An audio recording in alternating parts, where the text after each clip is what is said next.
De 17 a 21 de setembro deste ano, a Diocese do Funchal vai encerrar as comemorações dos seus 500 anos com a realização de um congresso de nome Primeira Diocese Global, História, Cultura e Espiritualidades. Para nos falar um pouco sobre esse congresso, temos connosco José Eduardo Franco, que é o presidente da comissão organizadora deste congresso. Obrigado pela sua disponibilidade. Começava por lhe perguntar, este será um congresso marcado pelas intervenções relacionadas com a história da Diocese. É esse o objetivo principal, dar a conhecer estes 500 anos de história? Naturalmente que a história tem uma componente importante na organização do programa científico deste congresso, mas não ficaremos só pela história. A história vai se entender como uma espécie de herança, como um património espiritual, cultural, científico, gerado no arquipélago da Madeira, a partir da ação, do papel da Diocese do Funchal, na estruturação da Igreja Madeirense e também da cultura e também da sociedade daquela terra, articulada também com a expansão ultramarina do cristianismo e a Madeira como rampa de lançamento das descobertas, e onde se criou a primeira diocese que vingou ultramarina, que foi geradora, foi ninho, de onde nasceram outras dioceses, teve um papel estratégico importante nessa construção do cristianismo global.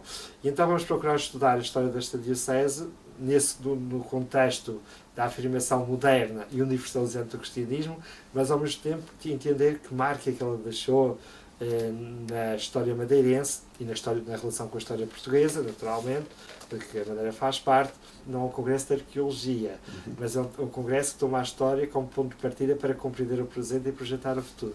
O que é que este conjunto de especialistas que foi convocado e que foi convidado a participar neste congresso pode trazer aos participantes do congresso?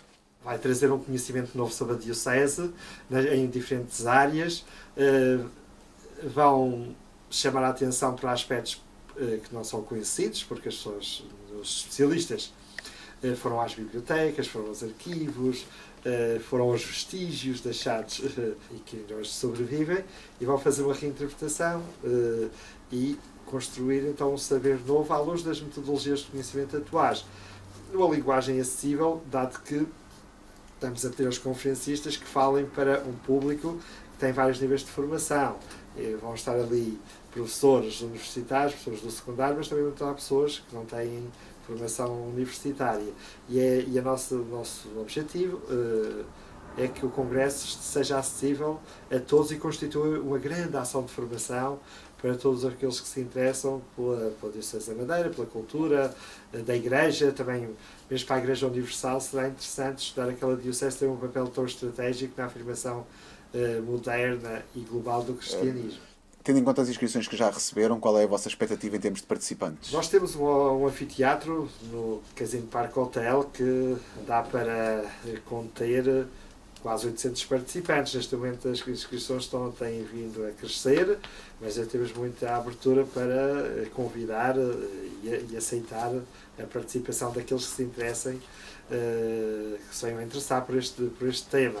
Isto vai ser uma espécie de 4 dias intensos, uma pequena universidade sobre a Diocese do Funchal. Além do mais, será um congresso que constituirá uma ação de formação para professores. Portanto, as pessoas que vêm ao congresso terão créditos se cumprirem os requisitos, que é fazer também um pequeno trabalho no fim das atividades, que se aceita uma pequena avaliação e, portanto, terão crédito para a progressão da carreira. E também está muito aberto aos agentes pastorais da Diocese, também poderão ter aqui uma ação de formação. Em relação aos assuntos que vão ser abordados, em relação à história, sabemos que a história é sempre composta de temas mais ou menos polémicos ou mais ou menos positivos. Não deixaram de ser abordados esses, como a questão que, por exemplo, já foi levantada do protestantismo na Madeira no século XIX, em todos os outros. Ou seja, mesmo áreas em que a Diocese poderá não ter estado tão bem, serão áreas abordadas e serão áreas... Naturalmente, como se diga, nada será escamoteado, porque um conhecimento que se quer sério... portanto, isto é um congresso científico e a ciência visa a procura da verdade. E, portanto, a verdade deve ser toda ela revelada. E, portanto, também os temas difíceis, os temas complexos, os temas que por vezes levantam questões também vão ser analisados, mas numa perspectiva serena de compreensão. Não para criar novas polémicas, mas para perceber, apresentar os dados como eles foram e depois tentar compreender porque é que assim se verificou. Falou também deste legado que vai sair do Congresso, que é a tal obra para a história da Diocese do Funchal, não é? É escrito e é multimédia. Para além desse fruto, Que outros objetivos é que vocês estabeleceram para o Congresso como frutos que pretendiam? Se pensarmos bem, nos últimos 200 anos da nossa história, tudo o que dizia respeito à história religiosa em Portugal, às instituições religiosas e ao seu contributo modelador no quadro da história, da grande história portuguesa e da cultura portuguesa, foi sonegado por razões ideológicas. Por exemplo, se formos pegar nos manuais escolares dos nossos alunos, dos nossos filhos, dos nossos alunos, do ensino básico e secundário, praticamente a história religiosa, a história da Igreja, das instituições católicas estão ausentes, só aparecem pelos piores aspectos. Só aparece o tema da Inquisição e outros aspectos negativos. Mas, de facto, a história portuguesa tem uma parte importante da sua história, que é a história da relação com a história da Igreja. Metade da história portuguesa é a história da Igreja e da sua influência do seu poder modelador da sociedade e da cultura portuguesa.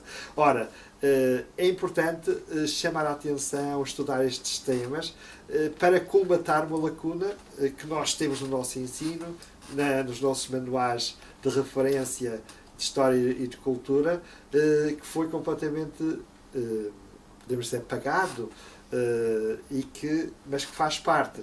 Não conhecer este lado da nossa história, não por razões de militância, neste caso, nem sequer por essas razões, até por razões apenas de honestidade intelectual e de abrangência do conhecimento, e logo diz respeito a toda a gente. É importante também conhecer este legado, esta parte da nossa história que foi escamoteada, que foi esquecida, que foi sonegada. E por não conhecê-la, termos uma visão da nossa história mais pobre, mais incompleta. Conhecê-la, enriquecer a nossa história e perceber que ela teve uma outra parte que também foi importante e foi modeladora. O que se passa para o caso da Madeira também se passa para o caso da história portuguesa. Falava no início da entrevista deste congresso surgir também como uma oportunidade de não só conhecer o passado, mas lançar o futuro. De que forma é que esta reflexão sobre a história da Diocese pode ajudar a lançar o futuro que se quer para a Diocese? O conhecimento da história de uma Diocese, das suas diferentes fases, dos seus diferentes níveis, dos seus diferentes dramas e sucessos,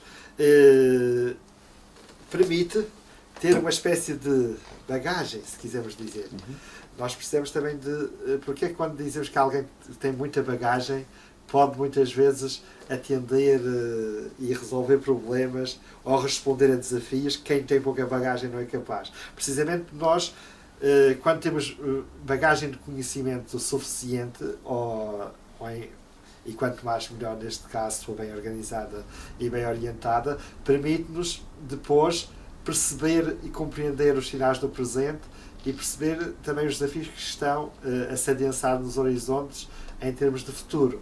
E, portanto, a história precisamente dá-nos esta bagagem, esta capacidade, este código de leitura que quem não conhece o passado não tem e, portanto, está muito mais preparado para enfrentar o presente. E é por isso que a história acaba por ser uma espécie de capital. E é o capital do conhecimento que é absolutamente fundamental para depois recriarmos aquilo que é a ação de uma instituição, neste caso a ação da Igreja, em cada tempo. Quando nos falta essa bagagem, estamos munidos de menos ferramentas, somos mais pobres e mais incapazes de responder a esses desafios. Muito bem. Professor José Eduardo, muito obrigado pelas suas declarações. Ficam as ideias do professor José Eduardo em relação ao Congresso aqui da Madeira. Um congresso que vai decorrer entre 17 a 21 de setembro e para o qual todos estão convidados, vivam na Madeira ou não.